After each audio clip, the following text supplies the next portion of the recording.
Hey everybody, this is Eddie Kilthaw again at the Raven Golf Club in Phoenix. And yesterday Al and I got together and we talked a little bit about lie angle. Today what we wanted to do was to shoot a quick video, and I mean it's another great day, as you can clearly see. I mean, gosh, it's so nice out here. And we've got a huge tournament on the golf course, so Al and I once again are sitting around shooting the you-know-what. Anyway, we wanted to shoot a little video today and talk about loft. You know, I had mentioned to all of you yesterday that, you know, I believe that the general public is really misinformed education-wise in reference to club fitting and exactly what club fitting can do to help somebody, you know, as well as teaching. But we talked about lie angle, and Al gave some great pointers yesterday, and I wanted to talk today, Al, if you can, about the loft of the golf club. I mean, just to say something, you know, to you, to give you a little bit of insight as to, you know, the stuff I hear. The loft of the club, and obviously we talk about drivers, you know, and stuff like that when people start talking about loft. Yeah. Is it true that even tour players today are going with more loft than what they used to? And can you know, talk about that for the average golfer and why that might be so? Okay, here we're gonna try to answer that question. The tour player has gone to more loft. They're changing their golf club a little bit more so they can spin it less. And they move the weight up into the face and behind the face, so they have to go with more loft. Now, me and you, who don't swing the club quite as fast as the tour player, probably needs even more loft than that on that golf club.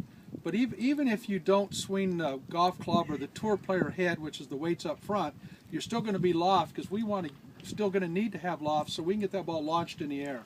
I like to see it 10.5 to 12 degrees launch for most of the players, based on club head speed under 100 miles an hour. Okay, so what does that mean then for the? Let's just use a figure. I'm not going to say male or female. Let's use a figure of somebody that comes to you that like swings at 85 miles an hour. So yeah. So what about loft now? I mean. So somebody with loft like that, we've got to get them launched even higher. So now we're talking 13, 14 degrees of launch, which, you know, is going to be 10.5 maybe to 14 degree lofted driver. Okay. Because they don't have enough club head speed to spin it, so we've got to launch it so it can spin a little bit. Okay. And loft is spin in club fitting, okay. Not shaft.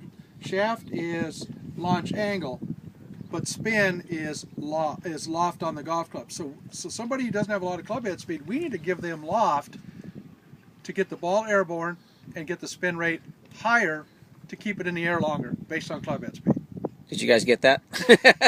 It's a lot there. That sounded confusing, but say that again, Al. The launch. What we want to do is, if you got low club head speed, we need to get the launch higher, which is let's call this higher, and low club head speed, which is up here. So as we go higher with club head speed, we need less loft, vice versa. Gotcha. Less club head speed, more loft, higher launch, spin it a little bit more, make it carry, make it go farther.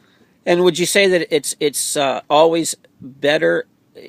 Under normal conditions, is it always better to launch the ball a little higher in reference to distance?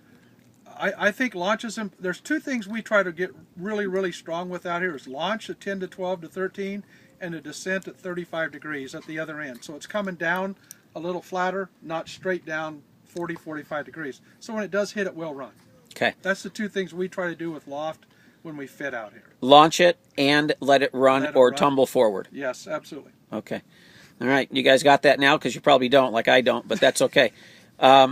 Hey, give us a call, you guys. Give Al a call, too, if you're interested in stuff like this. It's fascinating, to say the least.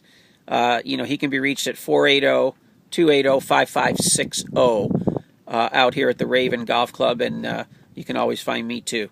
So, tomorrow, we might talk about something different. So thanks for listening. Hang tough. Bye-bye. Hang in there.